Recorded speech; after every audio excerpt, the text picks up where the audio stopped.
ناظرین، عشق میں تیرے صدقے کی آنے والی قسط واقعی دل دہلا دینے والی ہونے جا رہی ہے۔ حور کا وہ ڈر جو وہ بار بار ذوالفقار شاہ کے غصے کے بارے میں ظاہر کرتی رہی ہے، اب حقیقت کا روپ دھارتا نظر آ رہا ہے۔ حور ہمیشہ کہتی تھی کہ ایک دن ذوالفقار کا غصہ اسے ذوالفقار سے بہت دور کر دے گا، اور لگتا یہی ہے کہ وہ لمحہ آ پہنچا ہے، مگر یہاں دوری صرف رشتے کی نہیں، شاید زندگی کی بھی ہو۔ بظاہر تو سب کچھ ذوالفقار کے غصے کا نتیجہ ہوگا، لیکن اس پوری سازش کے پیچھے اصل ہاتھ ذوالفقار کے باپ افتخار کا ہے۔ دوسری طرف ماریہ ہے جس نے ذوالفقار کو حاصل کرنا اپنی ضد بنا لیا ہے۔ وہ ہر جگہ اس کا پیچھا کرتی ہے۔ اس بار جب وہ ذوالفقار کے سامنے آتی ہے تو ذوالفقار صاف اور دو ٹوک انداز میں اسے کہہ دیتا ہے کہ تم کچھ بھی کر لو، میری زندگی کا حصہ کبھی نہیں بن سکتی، کیونکہ میں اپنی بیوی سے بے تحاشا محبت کرتا ہوں اور حور پر تم جیسی کئی لڑکیاں وار کر پھینک سکتا ہوں۔ یہ جملے ماریہ کی انا پر بری طرح سے وار کرتے ہیں، اور جب حور اسے آئینہ دکھاتے ہوئے کہتی ہے کہ اگر تمہیں معلوم ہے کہ ذوالفقار تمہیں پسند نہیں کرتا تو پھر تم کیوں بار بار ہمارے درمیان آتی ہو؟ کیا تمہارے اندر ذرا سی بھی خودداری نہیں ہے؟ تو ماریہ کے لیے یہ بات جلتی پر تیل کا کام کرتی ہے۔ وہ جاتے جاتے حور کو دھمکی دیتی ہے کہ میں تم دونوں کے بیچ میں نہیں بلکہ دراصل تم ہم دونوں کے بیچ آئی تھی، لیکن بہت جلد تم ہم دونوں کے بیچ سے جاؤ گی اور ہمیشہ کے لیے جاؤ گی۔ یہ سن کر ذوالفقار غصے میں آ جاتا ہے اور ماریہ کی سخت بے عزتی کر دیتا ہے۔ ماریہ سیدھی اپنے باپ کے پاس پہنچتی ہے، آنسوؤں کے ساتھ شکایت کرتی ہے۔ اس کا باپ جو اپنی بیٹی کی آنکھوں میں آنسو برداشت نہیں کر سکتا، فوراً ذوالفقار کے باپ افتخار کو بلواتا ہے اور کہتا ہے کہ آج میری بیٹی کی آنکھوں میں تمہارے بیٹے کی وجہ سے آنسو آئے ہیں، اس کا حساب تمہیں دینا ہوگا، دیکھنا میں تمہیں اور تمہارے بیٹے کو کیسے برباد کرتا ہوں۔ افتخار جانتا ہے کہ وہ شخص اگر دھمکی دے رہا ہے تو اسے پورا بھی کرے گا، اس لیے وہ فوراً منت سماجت پر اتر آتا ہے۔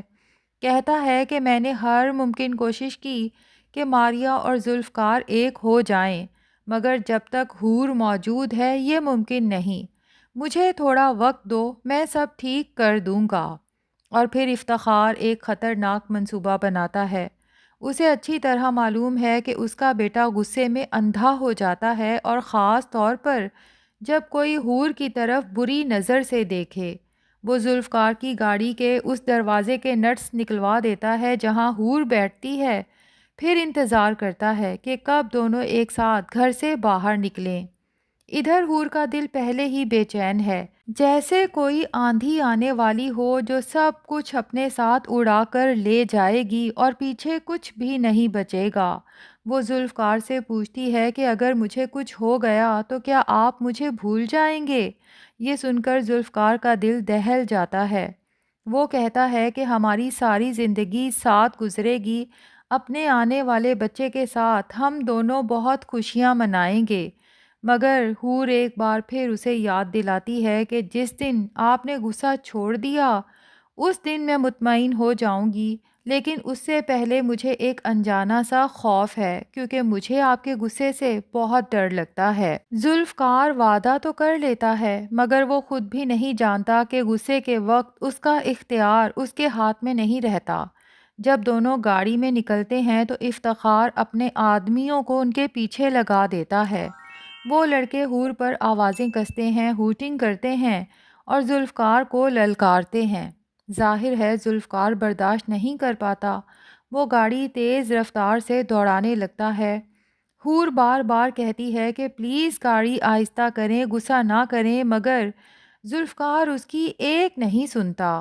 گاڑی بے قابو ہو جاتی ہے اور اچانک حور کے سائڈ کا دروازہ کھل جاتا ہے۔ وہ سڑک پر گرتی ہے اور فٹ پاتھ کی دیوار سے بری طرح ٹکرا جاتی ہے۔ اسی لمحے ذوالفقار کو احساس ہوتا ہے کہ اس کے غصے نے اس سے کیا چھین لیا۔ وہ فوراً بے ہوش پڑی حور کو اٹھاتا ہے اور ہسپتال کے لیے دوڑتا ہے، مگر اندازہ یہی ہے کہ شاید حور جانبر نہ ہو سکے۔ اگر ایسا ہوا تو ذوالفقار کی دنیا تو ختم ہو جائے گی۔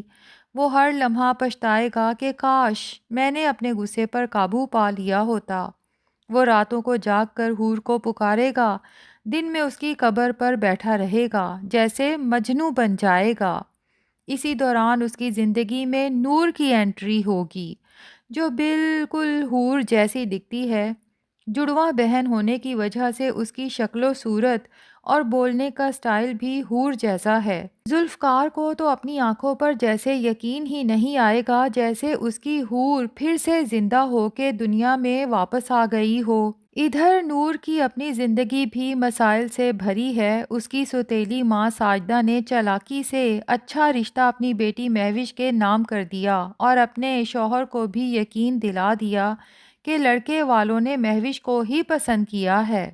نور کی پھپھو کو حقیقت کا اندازہ ہو جاتا ہے۔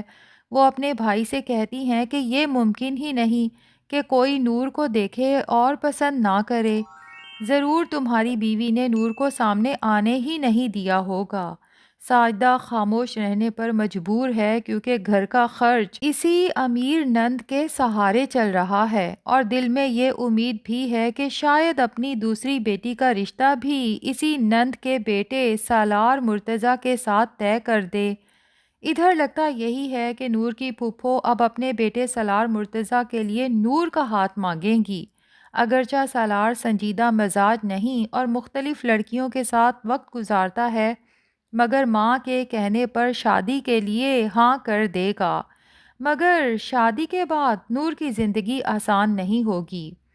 آگے چل کر جب ذوالفقار کی نظر نور پر پڑے گی تو وہ چونک جائے گا۔ اسے لگے گا جیسے حور واپس آ گئی ہو، اس کی دعائیں قبول ہو گئی ہوں۔ وہ نور کا پیچھا کرے گا۔ اسے معلوم ہوگا کہ نور شادی شدہ ہے اور اپنے شوہر کے ظلم کا شکار ہے۔ نور کی آنکھوں میں آنسو دیکھ کر ذوالفقار سے برداشت نہیں ہو سکے گا۔ وہ مدد کی پیشکش کرے گا کہ اگر تم چاہو تو میں تمہارے ظالم شوہر کے ظلم سے تمہیں نجات دلوا سکتا ہوں۔ نور کو کچھ سمجھ ہی نہیں آئے گی کہ آخر یہ انسان کون ہے، میرے پیچھے کیوں پڑا ہے اور کیوں میری مدد کرنا چاہتا ہے۔ اور پھر وہ خوف زدہ بھی ہوگی کہ اگر سالار نے کبھی اس آدمی کو میرے ساتھ بات کرتے دیکھ لیا تو پتہ نہیں وہ کس طرح سے پیش آئے گا۔ تبھی نور ہاتھ جوڑ کر کہے گی کہ اگر واقع ہی میری مدد کرنا چاہتے ہیں تو پھر میرا پیچھا کرنا چھوڑ دیں۔ مگر ذوالفقار اتنی آسانی سے ہار ماننے والوں میں سے نہیں، خاص طور پر جب اسے معلوم ہو کہ نور خوش نہیں ہے۔ اور ایک اہم بات یہ ہے کہ حور کے جانے کے بعد ذوالفقار شاید اپنا غصہ بھی حور کے ساتھ ہی دفن کر چکا ہے۔ اب سوال یہ ہے کہ کیا واقع ہی حور اس حادثے میں اپنی جان گنوا دے گی یا پھر وہ بچ جائے گی اور کہانی نیا موڑ لے گی؟ آپ کیا سوچتے ہیں؟ اپنی رائے ضرور شیئر کیجیے گا۔ اگر ریویو پسند آیا ہو تو ویڈیو کو لائک اور چینل کو سبسکرائب کرنا نہ بھولیے گا۔